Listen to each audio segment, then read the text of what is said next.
Welcome back student. तो आज हम लोग इस वीडियो के पार्ट 2 में कुछ और क्वेश्चंस की प्रैक्टिस करने वाले हैं। इसके पहले 5 क्वेश्चन को हम लोग पार्ट 1 में देख चुके हैं। अब हम आते हैं अपने क्वेश्चन नंबर 6 पर। देखिए क्या कह रहा है। वायु तथा कांच में प्रकाश की चालें क्रमशः 3 × 10⁸ मीटर पर सेकेंड तथा 2 × 10⁸ मीटर पर सेकेंड है। वायु के सापेक्ष कांच का अपवर्तनांक ज्ञात कीजिए। ठीक है ना। दो चीजों में चालें हमको दी हुई हैं, एक तो वायु में है इतना और कांच में ये दिया हुआ है। सबसे पहले इसको नोट कर लेते हैं। वायु में जब प्रकाश की चाल आपको पता हो या निर्वात में प्रकाश की चाल कह रहा हो तो उसे डिनोट करते हैं, उसे हम लोग प्रदर्शित करते हैं C से। तो C की वैल्यू दिया है, देखिए 3 × 10⁸ मीटर पर सेकेंड। फिर कांच में दिया है, कांच एक माध्यम है तो इसमें हम V से लिख लेते हैं।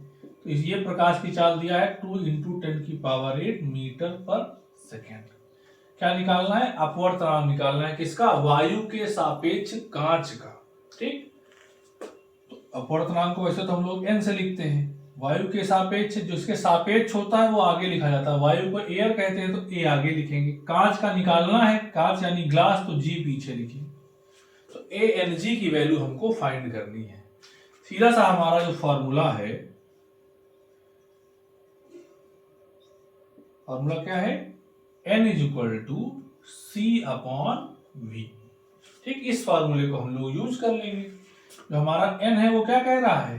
ANG होना चाहिए। ठीक। N हमेशा इस तरह से लिखा जाता है, विरल माध्यम के सापेक्ष सघन माध्यम का अपवर्तनांक। ये विरल माध्यम है हवा और कांच सघन माध्यम है, तो वही है ये N। तो N की जगह पर हम ANG लिख देते हैं।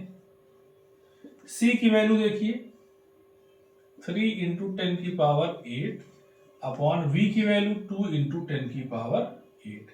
यहां से ये भी ध्यान रखिएगा, जो बाद में लिखा है, इसे G बाद में लिखा है कांच, तो कांच की चाल नीचे आएगी, और जो पहले लिखा है जैसे वायु, तो उसमें चाल ऊपर आएगी। ये भी ध्यान रखना, पहले वाले की चाल ऊपर, दूसरे वाले की चाल नीचे आती है।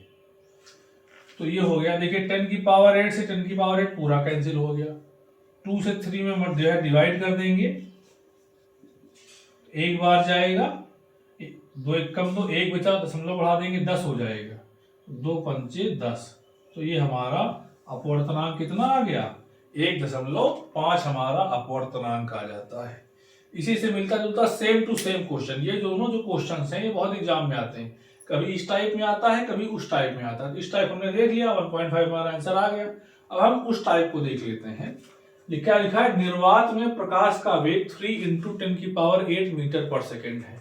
निर्वात में कह रहा है, फिर उसको C से लिख लेंगे 3 × 10⁸। फिर क्या कह रहा है? एक पदार्थ जिसका अपवर्तनांक 1.5 है।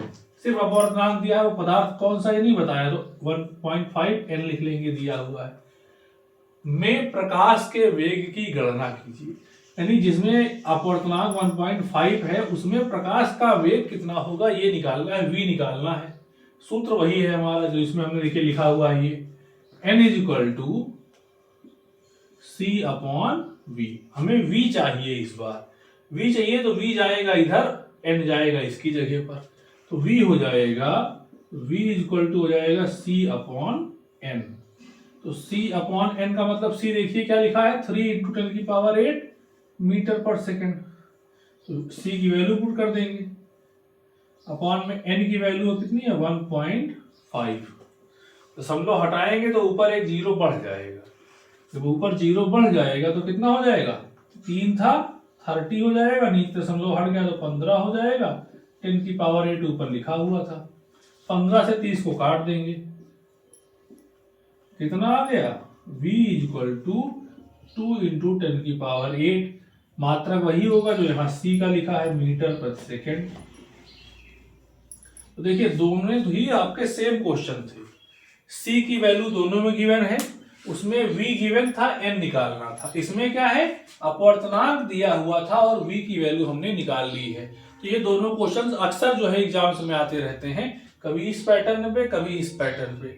आप दोनों इन क्वेश्चंस को नोट कर लीजिए, और हम लोग इस पार्ट में भी और कई सारे क्वेश्चंस को देखेंगे। तो हम लोग देखते हैं क्वेश्चन नंबर, इसके बाद हमारा अगला क्वेश्चन नंबर 8 आ जाएगा। तो बच्चों देखिए, देखते हैं हम लोग आज का अपना 8वां प्रश्न। जल तथा कांच में प्रकाश की चाल क्रमशः 2.25 मीटर पर सेकेंड तथा 2.0 इंटू 10⁸ मीटर पर सेकेंड है। निम्नलिखित अपवर्तनांक की गणना कीजिए। पहला है पानी के सापेक्ष कांच का और दूसरा है वायु के सापेक्ष कांच का। ठीक है ना। तो बच्चों ये जो सवाल है ये आपका बोर्ड परीक्षा 2024 में पूछा गया सवाल है। बात 2024 की नहीं है, बात है कि ये प्रश्न अगर आप लगा लेते हैं तो आपके कई कॉन्सेप्ट क्लियर हो जाएंगे और कई सारे इससे जुड़े हुए क्वेश्चंस को आप इजीली सॉल्व कर सकते हैं। कैसे सॉल्व करते हैं देखते हैं इसको हम लोग आज। देखिए क्या कह रहा है कि जल तथा कांच में प्रकाश की चाल, यानी पहली जो चाल दी है वो जल में है और दूसरी जो चाल दी है वो जो है कांच में है। तो प्रकाश की चाल को तो हम लोग निर्वात या वायु कहेगा तब C से लिखेंगे, उसके अलावा कुछ और कह रहा है तो V से लिखेंगे। तो V पहला क्या है जल यानी वाटर W से लिख लेते हैं और दूसरा है कांच यानी ग्लास G से लिख लेते हैं।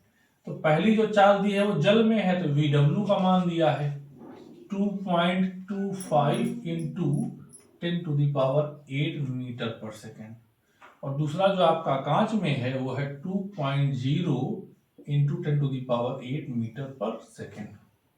ये हमें पता है। निम्नलिखित में अपवर्तनांक की गणना करनी है। किसका किसका? पानी के सापेक्ष कांच का। ध्यान रखिएगा, पानी के सापेक्ष कांच। अपवर्तनांक को n से लिखते हैं, फर्स्ट में निकालना है अपवर्तनांक किसके सापेक्ष? पानी के सापेक्ष। पानी यानी वाटर, जिसके सापेक्ष हो वो आगे लिखते हैं, W आगे लिख देंगे। फिर किसका है? कांच का। कांच का यानी अपवर्तनांक कांच का निकल रहा है तो G ग्लास यानी G पीछे लिखेंगे। तो पहले में हमको WNG निकालना है, दूसरे में देखिए क्या निकालना है, वायु के सापेक्ष कांच का।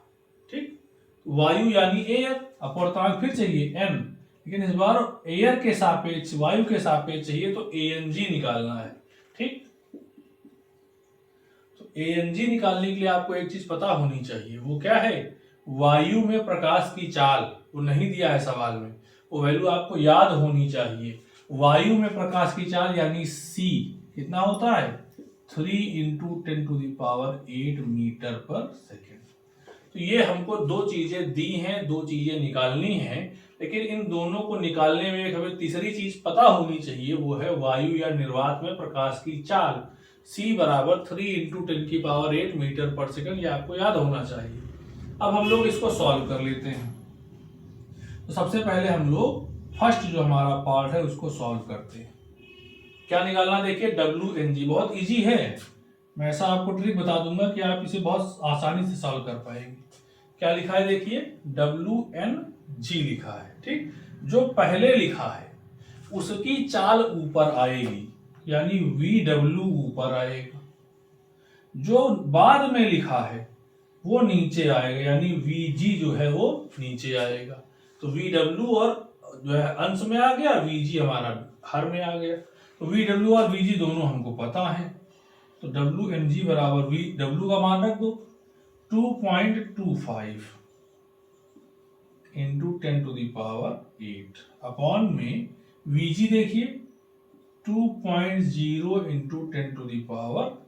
ये हो गया 10⁸ सीधा कैंसिल हो जाएगा पूरा पूरा। ठीक, ये बचा हमारा 2.25। अब 2.25 ठीक है, यहां क्या है देखिए 2.0, पॉइंट के बाद 0 है तो कोई मतलब नहीं है, हम इसको सिर्फ 2 ले लेते हैं तो ये 2 हो गया। अब इसको हम डिवाइड कर देते हैं, 2 से इसको डिवाइड कर देते हैं। कितना आया देखिए, एक बार जाएगा तो 2 1 जा 2, 1 हो गया। दशमलव लगा देंगे, फिर एक बार जाएगा 1 लगा दिया। अब 5 में कितनी बार जाएगा? 2 बार जाएगा, 2 दूना 4 हो गया, फिर एक बच गया, दशमलव लगाइए 10 हो जाएगा, तो 2 पंचे 10, तो 1.125 ये हमारा आ जाएगा पानी के सापेक्ष कांच का अपवर्तनांक, जो पहला वाला था। एकदम आसानी से सॉल्व कर लिया। दूसरा निकाल लेते हैं। देखिए सेकेंड पार्ट इसका। सेकेंड पार्ट में क्या कह रहा है? वायु के सापेक्ष कांच का, यानी ये निकालना है ANG। जैसा मैंने अभी आपको बताया कि जो पहले है उसमें प्रकाश की चाल पहले आएगी, तो वायु में प्रकाश की चाल को C से लिखा गया है। जो बाद में है उसमें प्रकाश की चाल बटे में आएगी, बाद में कौन है, ये कांच है तो VG जो है बटे में आ जाएगा, ये हो गया। तो ये आ गया ANG बराबर, C का मान देखिए ये है जो दिया नहीं था, आपको पता होना चाहिए, लेकिन 3 × 10⁸ फिर VG है, VG का मान कितना है ये देखिए लिखा हुआ है 2.0 × 10⁸, तो 10 की पावर 8 फिर से पूरा कैंसिल हो जाएगा, और ये हो गया हमारा ANG = 3, पॉइंट के बाद 0 है तो लिखने की जरूरत नहीं है पॉइंट को, 2 आ गया, 2 से डिवाइड कर देंगे, इतना हो गया, ठीक, ये 2 से डिवाइड कर दो, 2 × 1 = 2 हो गया, 1 बचा, दशमलव लगा देंगे, 1 के आगे 0 हो गया, 2 × 5 = 10, तो इस तरह से 1.5 आ गया। तो दोनों पार्ट्स को हमने बहुत ही इजीली यहाँ पर सॉल्व कर लिया है। तो अब हम लोग इसके बाद जो है इस तरह सॉल्व कर लिया, तो बहुत अच्छा प्रश्न था ये, इस तरह क्वेश्चन बहुत एग्जाम में आते हैं। अब हम लोग देखते हैं अपना अगला क्वेश्चन।